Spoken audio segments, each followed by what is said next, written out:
अस्सलाम वालेकुम। कैसे हैं आप सब? ठीक ठाक हैं? अल्हम्दुलिल्लाह मैं भी ठीक ठाक हूँ। अच्छा जी, आज की वीडियो में हम इस मौजू पे बात करेंगे कि जहेज क्या है, ये हमारे मुआशरे को किस तरह बर्बाद कर रहा है, किस तरह इससे हमारी बेटियों की जिंदगियां खराब हो रही हैं और हम इतने मजबूर क्यों हैं, इतने गिरे हुए क्यों हैं कि हम किसी की बेटी को जो उसने बड़े नाजों से पाली होती है सिर्फ जहेज की बात पे आके उसका रिश्ता छोड़ दें।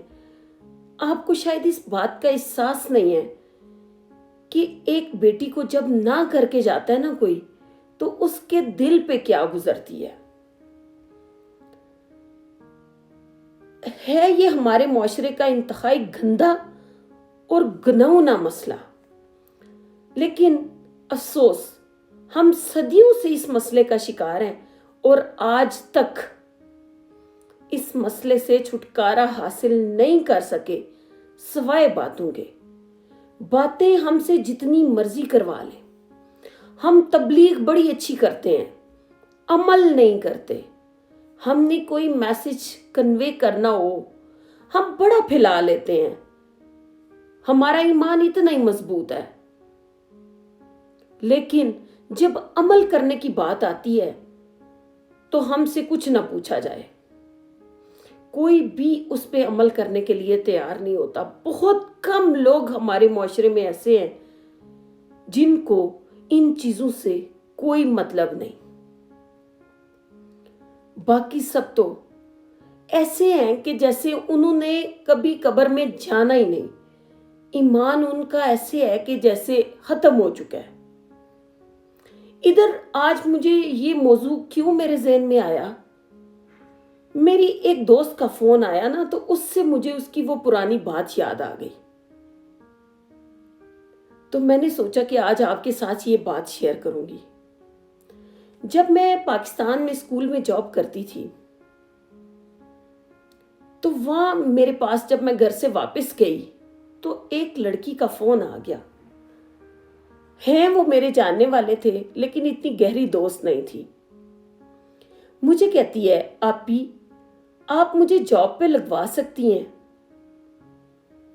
मैंने उनसे कहा कि कैसी जॉब चाहिए आपको, क्या आपकी क्वालिफिकेशन है, किस तरह की जॉब आप करना चाहती हैं?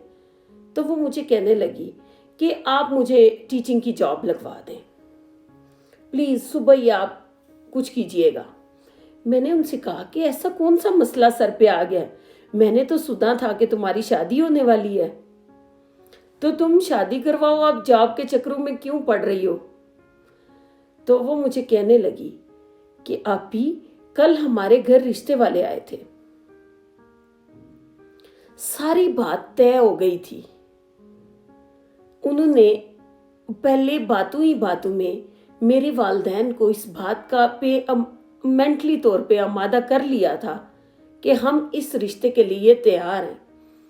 फिर उन्होंने बात की कि हमारे खानदान में रिवाज है कि हम 15 तोले सोना और 10 मरले का प्लाट जरूर लेते हैं बेटी वालों से। तो इस बात पर आप ही मेरे वालिदैन खामोश हो गए थे। हम इतना अफोर्ड नहीं कर सकते। मेरे वालिदैन ने मुझे बड़ी मुश्किल से पढ़ाया है, पहले मेरी तालीम पे इतने खर्चे किए हैं, अब वो मुझे इतनी चीजें कहाँ से दे सकते हैं? और चंद चीजें बाकी फर्नीचर की भी बताई हैं कि ये भी होना जरूरी है, ये भी होना जरूरी है। तो मुझे बड़ी शर्म आई कि जब मैं ना चाय के बर्तन उठाने के लिए नहीं जा रही थी, मुझे ऐसे महसूस हुआ कि मैं शायद मुजरिम हूं। जब मैं अंदर चाय के बर्तन उठाने गई तो मेरे भाई मेरे वाले साहब से कह रहे थे कि आपसे तब मैंने कहा था ना कि इसकी तालीम पे इतना खर्च ना करें, वही पैसे हमने बचाए होते तो आज वो लगा के इसकी शादी कर देते। अब आप जाने और आपकी बेटी। तो वो कहती है उस बात से मैं ऐसे सहम गई, मुझे अपना आप मुजरिम लगने लगा। میرے والدین کی آنکھوں میں آنسو تھے، لیکن وہ بالکل خاموش تھے، کچھ بول نہیں پا رہے تھے۔ تو مجھے جاب کی ضرورت ہے، میں اب کچھ عرصہ جاب کروں گی، پیسے کماؤں گی، پھر میں اپنے لیے جہیز بناؤں گی اور پھر شادی کروں گی۔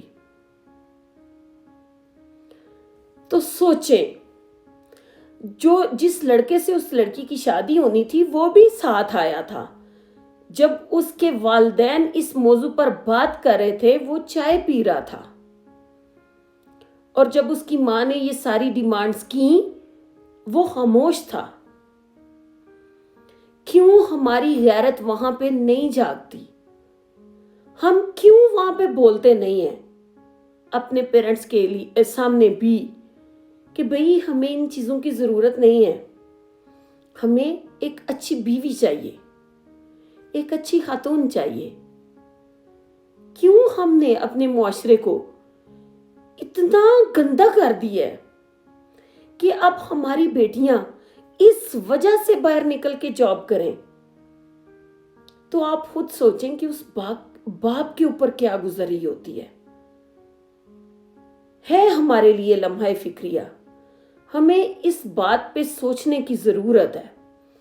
اب جب میں نے یہ ویڈیو بنائی، اس موضوع پہ بات کی، کمنٹس میں دڑا دڑ جو بھی دیکھے گا نا وہ کہے گا کہ ہم اس بات پہ آمادہ ہیں کہ جہیز ایک لعنت ہے، لیکن جب جہیز کی بات آتی ہے تو چائے پیتے رہتے ہیں، بولتے نہیں۔ ہمیں صرف سوچنے کی ضرورت نہیں ہے، ہم نے صرف لکھ نہیں دینا، ہم نے اس پہ عمل پیرا ہونا ہے اور اپنے معاشرے کو ان گندگیوں سے پاک کرنا ہے۔ اگر ہم میں سے آپ اٹھ کے اس بات کا فیصلہ نہیں کریں گے، اس پر کوئی قدم نہیں اٹھائیں گے، تو کیسے ہمارا معاشرہ، کیسے ہماری بیٹیاں ان مسائل سے بچ سکیں گی؟ اور جس کے والدین تھوڑا بہت جہیز دیتے ہیں اس کو بھی باتیں سننی پڑتی ہیں۔ بھئی غور ضرور کیجئے گا میری اس بات پہ، اور جہاں تک ممکن ہو سکے، جہاں تک آپ کی حیثیت ہو، جہاں آپ کی بات چلتی ہو، وہاں اس بات کو کنٹرول کرنے کی ضرور کوشش کیجئے گا۔ آج کے لیے اتنا ہی۔ خوش رہیں، آباد رہیں، مجھے دعاؤں میں یاد رکھیں۔ اگر میری ویڈیو اچھی لگے تو میرا چینل لائک اور سبسکرائب ضرور کرنا ہے۔ اللہ حافظ۔